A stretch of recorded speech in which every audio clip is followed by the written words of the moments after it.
प्रणाम, नमस्कार, वंदे मातरम। मैं ज्ञान प्रसाद मधुबनी से आपका भाई और प्रायः प्रतिदिन आपसे मिलते हुए बहुत ही अच्छा लगता है, क्योंकि आप सभी मेरे गुरु भाई बहन हैं। और आज का विषय है कि हम सभी को साहब श्री के द्वारा जो 3 सूत्र दिया गया और हम लोग अपने गुरु महादेव को प्रणाम करते हैं नमः शिवाय से। तो नमः शिवाय मंत्र आया कहाँ से और नमः शिवाय मंत्र को प्राण मंत्र क्यों कहा जाता है, शिव का प्राण मंत्र क्यों कहा जाता है, ये सभी हम जानेंगे। और जानेंगे कहाँ से? जो साहब श्री बताए हैं वहीं से जानेंगे। और साहब श्री एक पुस्तक लिखे हैं, आप सभी को पता है, उस पुस्तक का नाम है आओ चले शिव की ओर।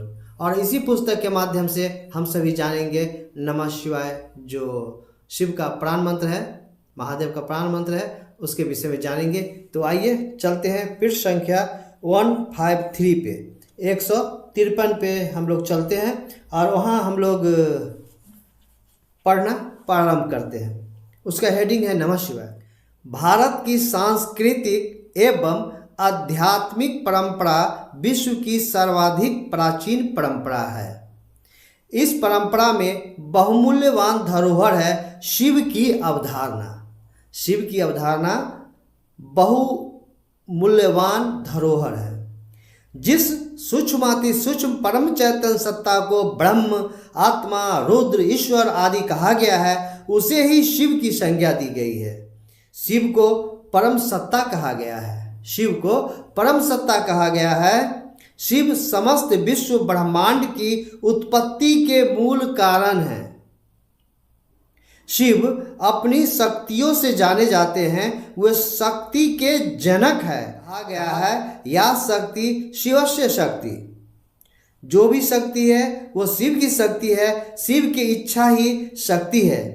शिव इच्छा बली यशी, अर्थात शिव की इच्छा अत्यंत बलशाली है। उनकी इच्छा इतनी बलवती है कि वे जैसे इच्छा करते हैं वह तत्क्षण, मतलब तुरंत, विदिन ए सेकेंड, तत्क्षण मूर्त हो जाती है। यानी जो इच्छा वो करते हैं वो तत्क्षण तुरंत वो मूर्त हो जाती है, मतलब साकार हो जाती है, वो इच्छा पूरी हो जाती है।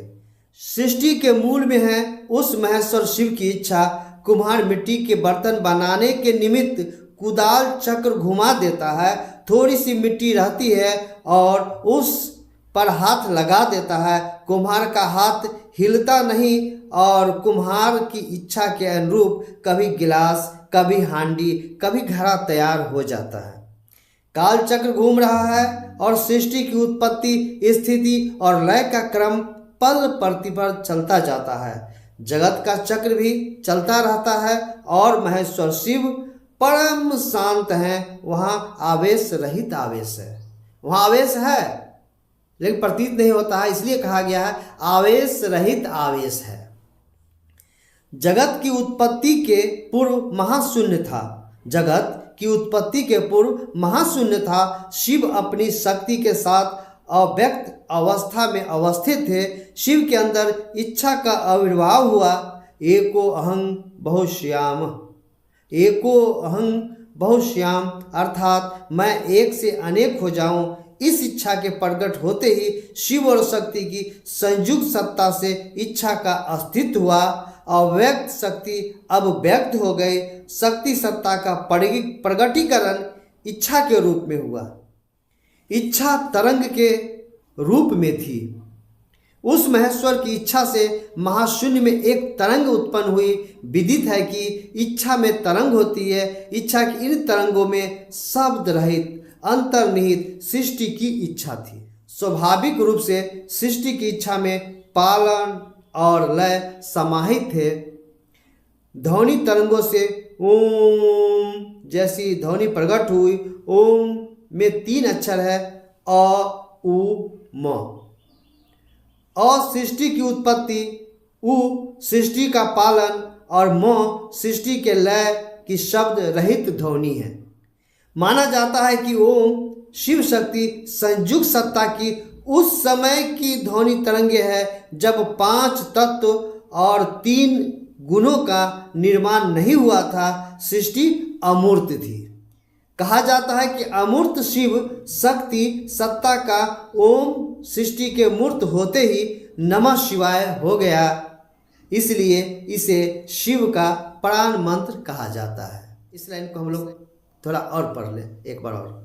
कहा जाता है कि अमूर्त शिव शक्ति का ओम सृष्टि के मूर्त होते ही नमः शिवाय हो गया, इसलिए इसे शिव का प्राण मंत्र कहा जाता है।